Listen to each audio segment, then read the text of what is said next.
India's GDP now. So we are about 3.8 trillion, give or take little bit million here and there, 3.8 trillion. So China's GDP is about 17.9 trillion today. I hope it is a true figure from China because nobody knows what is the true figure. $17.9 trillion. And the Americans are somewhere around $37.8 trillion today. Americans are at 37.8. I'm getting the acknowledgement from the professor, which means my numbers are right. 3.8, 17 and 37 is the number we are looking. I was just calculating, when I go to IIT campus, these guys are going to make my country, our country, the developed country by 2047, correct? That is our goal. So I was thinking, how will you guys do it? So I did a simple mathematics calculation. If India is growing 13.5% from today, remember, no country has grown 13.5% for more than 2 years. If India is growing 13.5% today, for the next 25 years, compounded annual growth rate, CAGR, F30.5, next year 13.5, 13.5. America is growing at 4% from today. 4%, 25 years. In 2047, we and US are equal. So you have to grow 13.5% every year. Americans have to grow at 4.5% every year. So that 2047, both sit at the same table and say, hello boss, both our economies are same. If we are growing at 13.5% today, for the next 2042 is what? 2024, 18 years. Now, look at the challenge. Can you grow at 13.5%? Because 2047, we have kept a target of $38 trillion now. From 3.8, we have to reach 38 trillion. Traditional ways of business is 100% not going to give you 13.5. Max 7 right now. Do well with a good prime minister, good policy, 8.5. Country aligns in the political sphere. All state governments wants to be in the business mode and less politics and more governance. All states in India, maybe 9.5. Then more IITs churning out intelligent guys like you. You're not going to US, I'm assuming. You all stay in our country and you all stay in our country for the next 25 years. Do everything. 10.5. Correct? And China problem solved, Pakistan problem solved, everything solved. And there is no nuisance, political nuisance like me. Everybody is sober and everybody is good. 11.5. Correct? We are talking of 13.5. 2047 equal.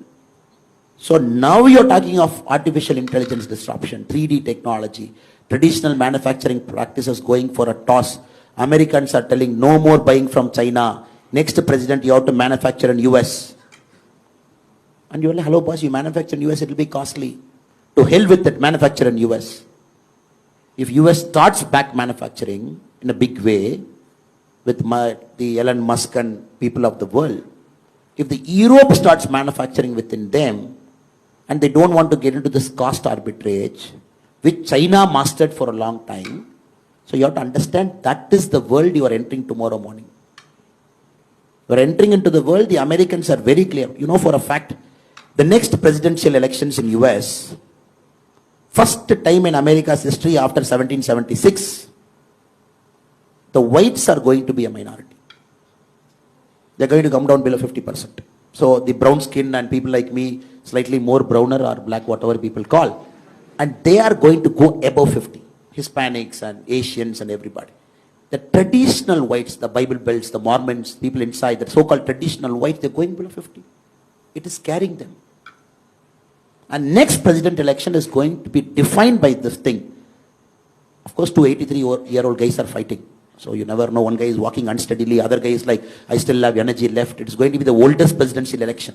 But it is not going to be defined by who is more fitter among the two. You are 83-year-old, 80, come do arm wrestling. It is not that.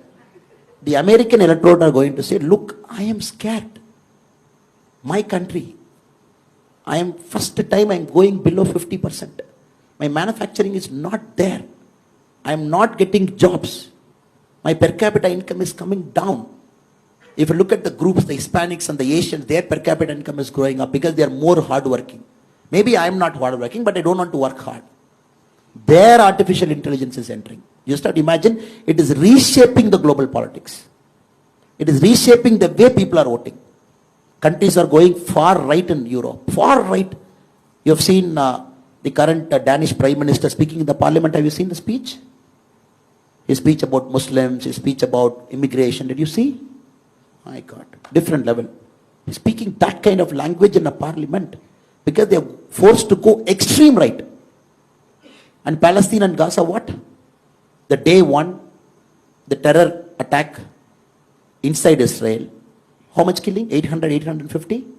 Close to 1,000 people. Innocent people died. People who just want to have a good fun in the evening, a party, they got killed, butchered, massacred. What is the retaliation from Israel? Today's count, 29,700.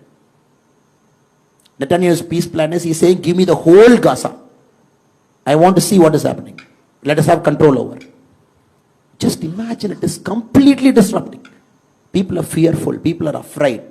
People think the supply chain is going one side, probably to our hemisphere. And the south is fearing, the north is regaining control. The north is fearing, south is more noisy. The global south, the north. So you're getting into this geopolitical tension, which was never there maybe 100 years before. Even World War II was not worse than this. Because now there is no powerful guy. There is zero powerful guy. Who will put a regulation? Why should I listen to Americans' regulation on AI?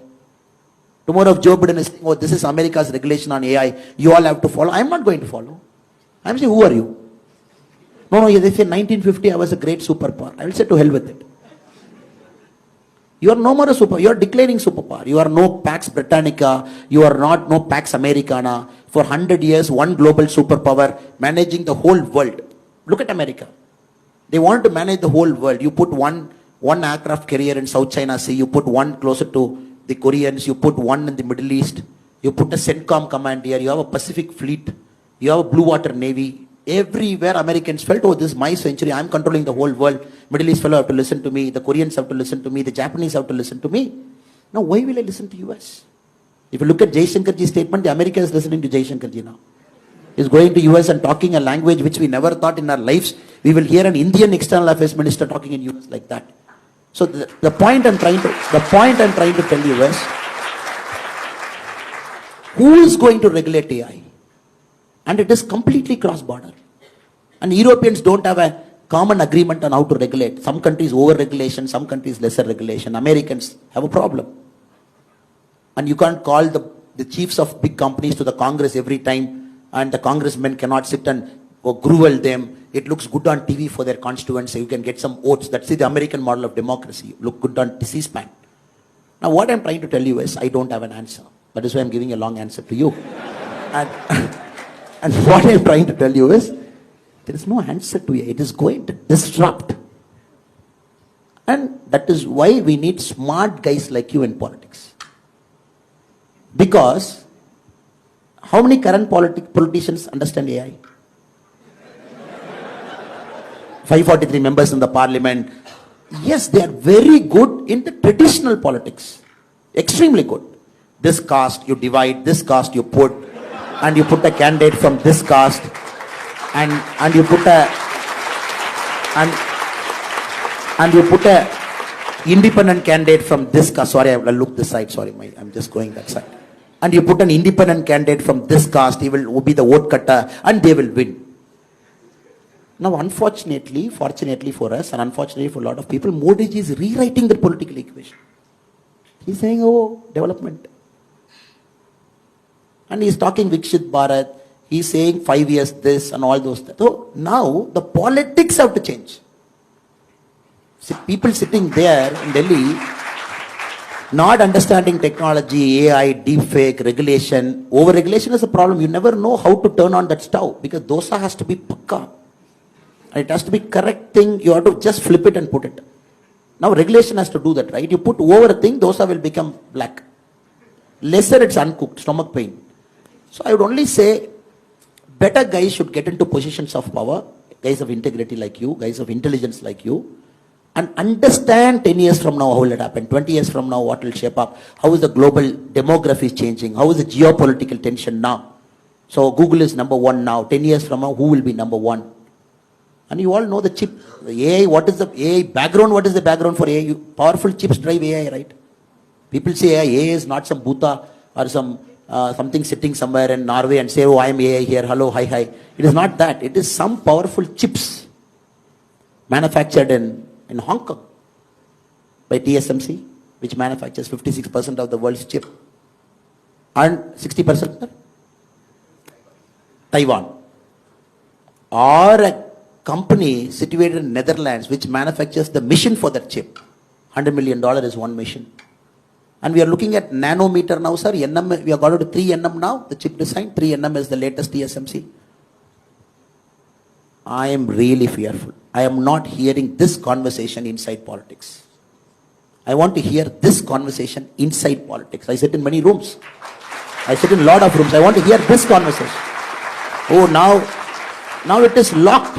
The company in Netherlands, the sole company in the world which supplies that mission to TSMC, to NVIDIA, it supplies to Samsung.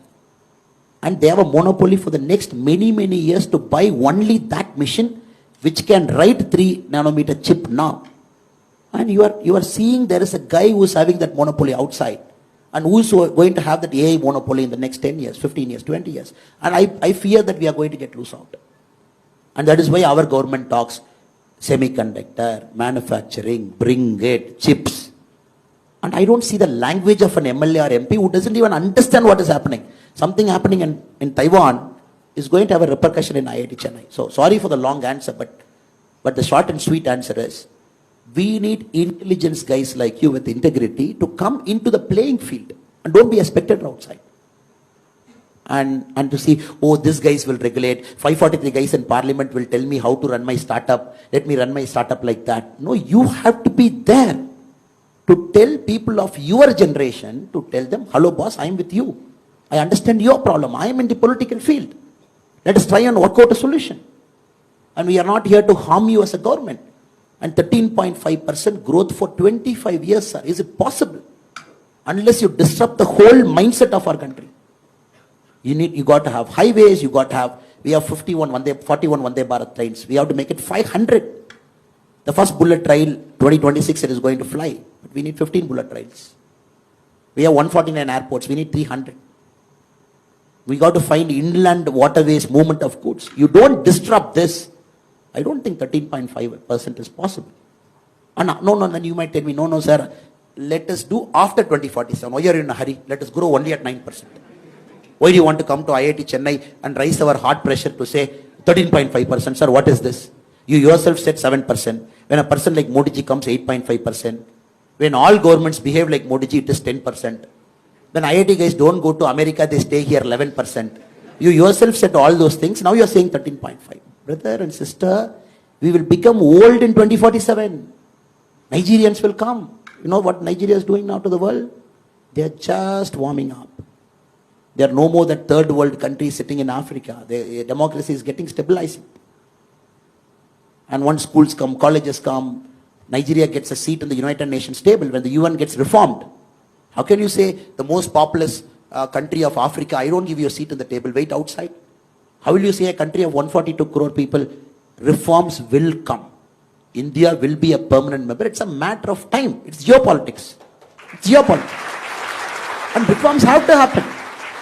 And you cannot have a country of 142 crore to say, oh, boss, you wait outside, your time will come after 25 years. So what I'm trying to say is, we are in for a serious disruption. Politics, economics, geopolitics, the way the supply chain is structured, the way Indian economy is being currently run. So I hope and pray that you guys get into politics. Now you are like, what is that? We called you to give lecture on only economics, only policing, only this thing, and now you are calling us. So unless the politicians become smarter than the people to whom the governance is applied, then there's no way you will progress faster.